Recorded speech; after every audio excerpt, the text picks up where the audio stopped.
All right, we're back here on Is It Prophecy on Israel National Radio, Arut Sheva. Show, of course, being simulcasted as messiahhour.blogspot.co.il. Check out all our recent episodes, our episodes with Rabbi Yosef Mizrahi, Rabbi Shraga Simmons, the founder of Honest Reporting, and we're in the near future, we're going to get our episode up with Rabbi Ken Spiro. We're back here with Rabbi David Katz.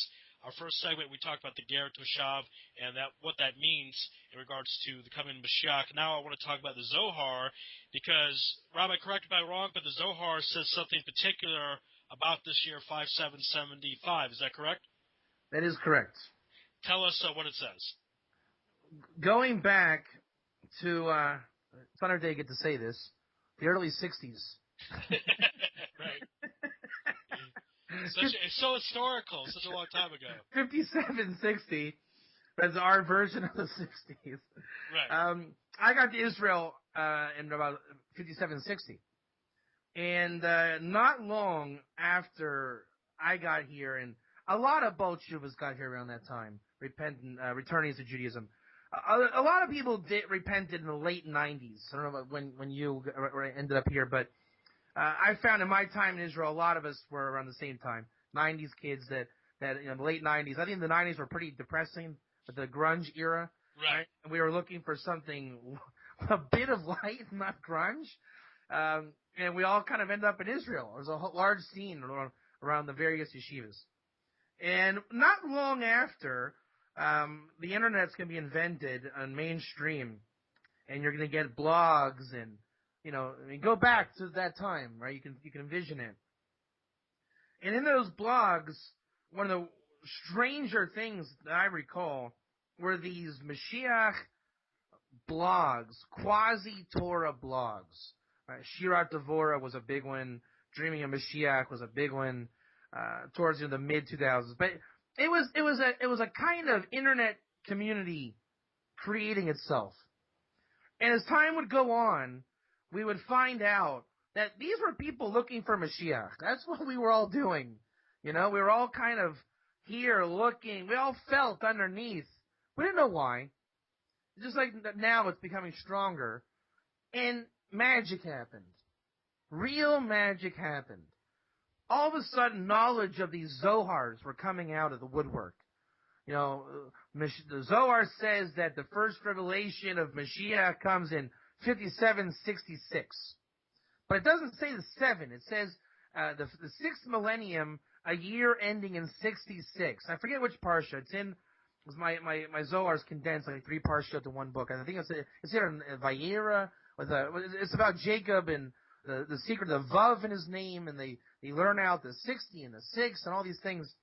And it comes out a long discussion that the first revelation is in this 66, followed by a 72, and then like a 73, and then there's a progression onwards into 74. Basically, that's going to cover the 70s, 57, 72 to 80, right? And this is exciting news. We were all kind of young at the time in this new internet era, by the statutes of nature, and they were just coming out more and more. People like Rabbi Matthew Yahoo Glazerson is coming out with Torah codes at that time, and announcing he's finding things in codes. Then you have the Mayan calendar is going to make noise about 10 years later. That gets the whole world up in arms. Then Rabbi Glazerson actually wrote a book about the Jewish calendar, the Mayan calendar. And all these calendar things and Zohar times and dates are happening. And it was different. As a kid in high school, college, I don't know if I would have gotten into this, and I don't even know if it would have had meaning. But for some reason, it did have meaning. And we all believed it. And we all anticipated 66 is something going to happen. And that war happened with Hezbollah. Okay. So we're on target. I don't know if it's Mashiach, I'm thinking. But I did hear a missile go over my head. And I never had that happen growing up in Dayton, Ohio. So this is something to think about. Yeah. And time goes on. 2008, you're going to have a big financial collapse. And that's not a joke. And you're going to have this guy, Obama, get elected. And there's a couple of guys who were on the radio, Redemption 5768. I don't know if you remember those guys. They were predicting a lot of things, Torah codes. They weren't prophets. They were just really interesting guys that were connected. And these kind of guys were popping up everywhere. Interesting, fringe kind of views, not that mainstream, Mashiach never comes attitude. That we started to believe, maybe. Then you're going to have the turn into the next decade. Arab Spring starts. That's not a joke. It never stopped. Once 66 happened, it never stopped. Then you're going to get into the Hamas wars. Then Bibi Netanyahu's elected. He's kind of a quasi-messianic figure in his own mind. We can all see that. Yeah. You know? Yeah, that's true. Right? And nobody asked Obama to be the Antichrist painted on the Google Images searches, right? That's popping up. No one does it with Bush the same way. So people may be Meshuggah, but at the same time, you're starting to believe maybe there's something going on. Now, that's the Jewish side of the fence. Over the non-Jewish side, the Gerim, that's a different story. They're looking at their watches like saying, when are these guys going to get it? We're here, right? Mashiach's coming, and these guys are still playing around like maybe this is a question. The Philippines that are becoming Gerim, they're already onto this like 10 years ago. They're just waiting for us to get it. And that's the hard thing, is the non-Jewish Ger, he's already there, and we're still trying to figure it out. And here we are, and the Zohar times are hitting 72, 73. And you're starting to see it just really come into focus. And the right pieces are coming back, but they're the ones we wouldn't have thought of. Who would have thought it's the Ger? I thought it was a Jewish story. Well, the Ger are part of the Jewish story. So you only didn't know Mashiach because you were looking at a limited view. Right? A one-dimensional surface cannot fathom a two-dimensional surface. We're coming into a higher dimension. You can't possibly know it till you're there. So the baby doesn't know the world until he leaves the womb. And with that said, the Zohar dates of the real crunch time, 5775, and Rav Yekutiel Fish has a whole internet movement based on finding times in verses and code and remez and exegesis of Torah. With that said, we may not be in the time of Mashiach, but man, we have a lot of reasons to think we are. Too many to even name. All right, but I'll tell you what. Let's name some of them, because I always get excited when I hear this that we're close. What would be some of the things that maybe the Zohar talks about, or what's going on now, or things even the Zohar does talk about, but other things you would see that say that we are close and that it could come very soon? When the war broke out in 2006, I fled to Jerusalem. I was a bacher in yeshiva, and I really did appreciate bombs flying. So I went to Jerusalem, and met up with a lot of different people that I wouldn't have normally met. One guy sticks out in my mind. He said 2,000 years ago the Talmud was written, and it spoke about, in the end of days, 3 nations are destined to exist: Jacob, Ishmael, and Esav. And there's 70 nations. Now, why would you think that those 3 nations would actually exist, and you bet money on your religion and writing it down, gambling on astronomical odds of failure? And it happened, right? And then before I left for the war, we asked a lecturer who's since passed on. We said, he was a really lit fuck, this guy. He was not going to give in to some kind of mystical whim. And we said, hey, is this it? We were young guys. We were excited. And he said, I don't know if it's it, but I will tell you this. Never in history did you have to make less of an attempt to match up who's who than now. You know who Iran is now. You know who Jacob is now. And you know who all the characters are now.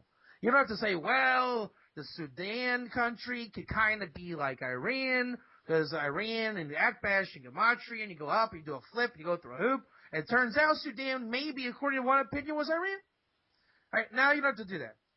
And with that said, you have the Gerim coming back. You have the characters involved. You have the problem in Ishmael. The Pope is in the news. Everybody who's supposed to be here, you have Gog-like characters. Everyone that's supposed to be present and accounted for is here. You know as well as I do, in 1995, you could not paint this picture. What are you going to say, Clinton is Gog? Right? Might not like the guy, but things were okay. It was okay living in America. It wasn't like, get me out of here. But, when those Twin Towers fell down, it was already, what time is it? Get me out of here. And with that, with the Daniel references that everyone talks about, during the Hamas war, I went and I looked in Daniel, the famous, the war of the king of the south and the north. And I said, I've been looking at these prophecies basically since 2006, and they've never made sense. Again, you're going to say the king of the north is China, right? And the south is Australia, making it really obviously wrong. But when I looked at Daniel this time, I said, man, I can see these characters fitting the story. Obama is very much the king of the north, and Bibi is the king of the south, and the people are Hamas, and the story fit glot kosher. So with that said, the prophecies and the traditions and we're living in a time where even though it lacks definition, we very easily can see how it fits the story that we've been told for the last 2,000 years of how redemption would look like.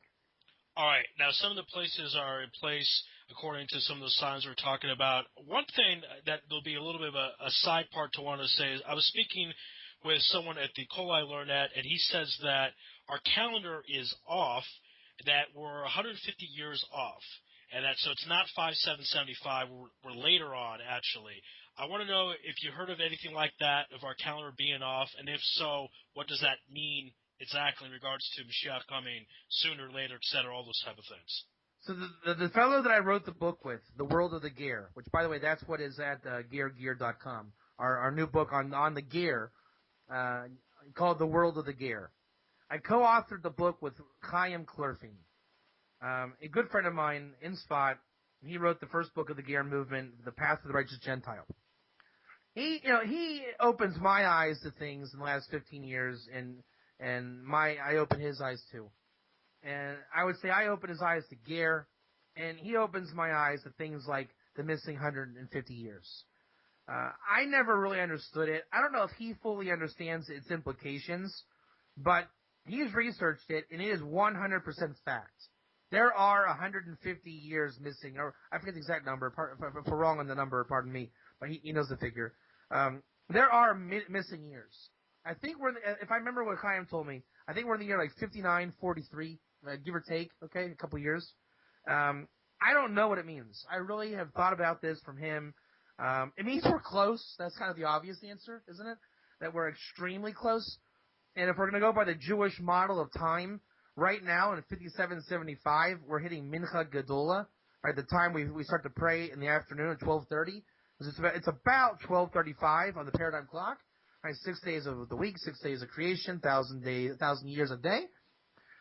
With that said, in the missing years, we're pushing what's called Plag HaMincha, which is the earliest time that you can officially bring in Shabbat according to reality. When you can really bring in Shabbat, the Talmud talks about it in the Tractate Brachas. And that's really what it comes down to. Where, the Ramban mentions that you can find the time of Mashiach and the redemption in the workings of creation. And everyone's trying to pit it against, Mincha Gedola, 12:30. Maybe that's the time that we can start preparing for Shabbos. But the other avenue is maybe Shabbos is really coming. Maybe it really is 4:45 on that paradigm clock. And by all accounts, Shabbos is coming in. So I'm not sure if it's anything more or less than that. Chalk it up as one of those things that needs to be investigated, and we need to question party line versus truth. And maybe the more truth that comes back, we can understand exponentially these things. But at the very least, as I said, it means we are certainly well close on our way, if not here now. So let me throw in and be a bit skeptical for people that are skeptical listening. My issue would be, or a skeptic's issue would be, that if the calendar is 150 years off, and let's say we're at 5943, etc., that means that the Zohar says Mashiach comes 5775, then therefore it would be wrong, unless you want to say what the Zohar was talking about is what our calendar thinks it is. So I just want to know if you could talk about that discrepancy, that if we are off in time, then that means some of the predictions would really be 200 years ago, and obviously Mashiach didn't come then. So if you just talk about that, elaborate on predictions of Zohar, Rambam, these different predictions, and if we are off in the calendar, what that means exactly. The Zohar was written by aliens, right? I wrote this down in my notes, so I figured you'd ask me that. I think it's an algorithmic equation, right? I mean, look, what does Google do when it does a search, right? It does algorithm. And also like with the planetary things, when they go to send a probe to Pluto, right? They use Einstein's theory of relativity, but more importantly, they use the known positions of the planets, right? And they calculate based on known things that are immovable forces. And I think that if you were to really make a program and calculate the missing years and then calculate where we think we are, you probably could come up with a working model of what year to project it to. So if we are in 5943, and let's say they have knowledge of the Ramban, which a lot of people say that we do know the time, the Kabbalah masters have found in the Torah, it's a known tradition when the end is, which the Vilna Gaon does say, please don't reveal it. It is known. With that, you can kind of draw the bullseye around the arrow and then project backwards. And what's interesting is the greatest coincidence ever is that when we look at the sky, the moon and the sun are the same size, right? They call it the great coincidence, which we know in fact they're not the same size.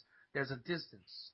And I think what God's providence and Mazal, upper Mazel, would do is that 5943, let's say, and 5775, and I'm just throwing this out. I might not be exactly right, but the concept I think is true. That let's say the upper time is Plag HaMincha, the last time to pray Mincha, and now in our where we think we are is the first time to pray Mincha. It would look like God made a symbiotic relationship between the two times, which would allow people to project forward or backward where we really are at all times. So when the Zohar is written, right, it knows and takes into account. Let's say if the Mashiach comes in 5943, then I look back and I say, look at that. That equals 5775. That's 12:30 on the clock. And a parallel universe opens up where you can describe the revelation of Mashiach in kind of a construct form that's parallel to the absolute truth. Which Chaim, by the way, I just remembered, his big answer is the reason why they let it go is because they didn't want people to freak out when the time came, kind of, like the end of the world kind of signs parading on the Mizrachov, right? Let it be a surprise and wake up to it nicely and gently.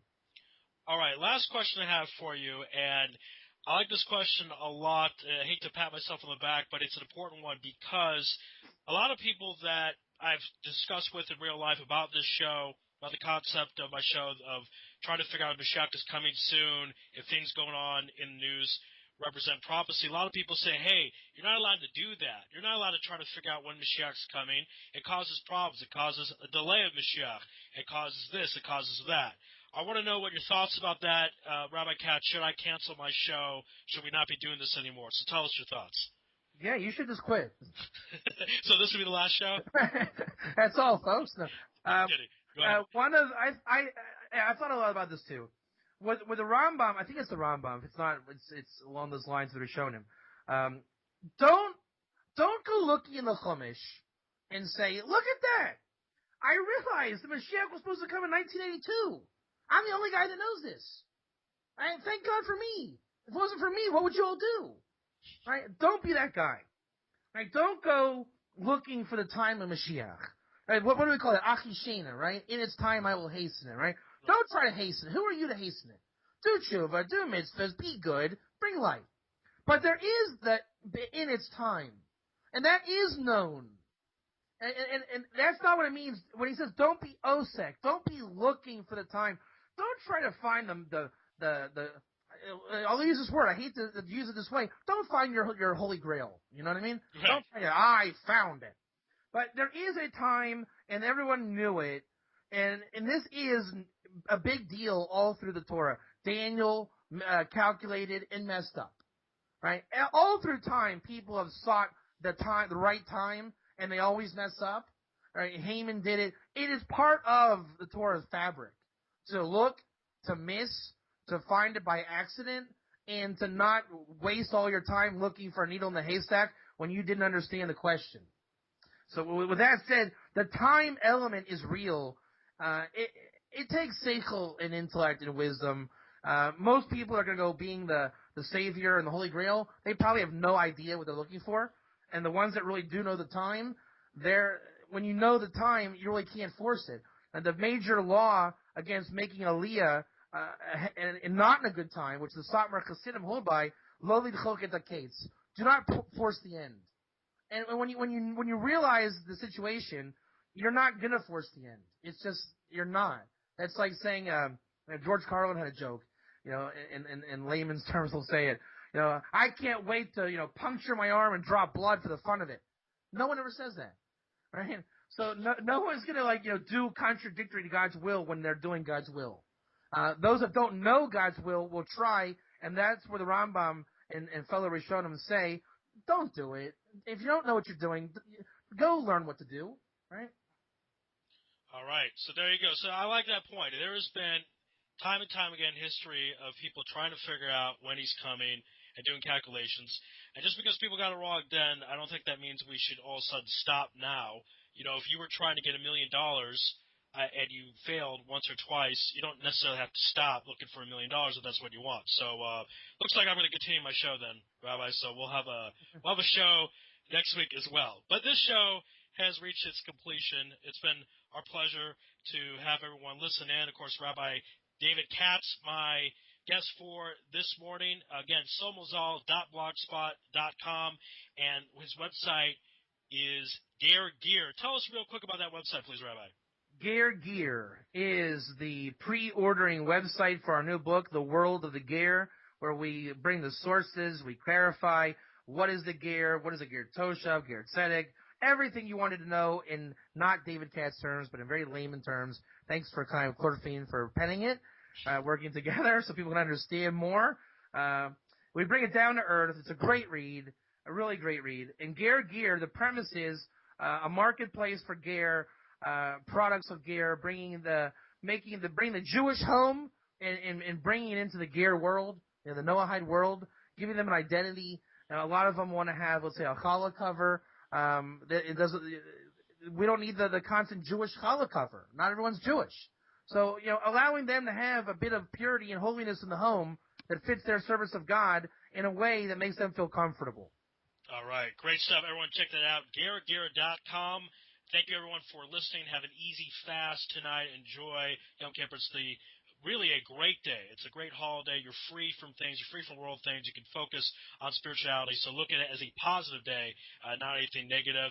And thank you to everyone for listening. Shabbat Shalom as well, and Son Call. Thank you so much. God bless, and good morning.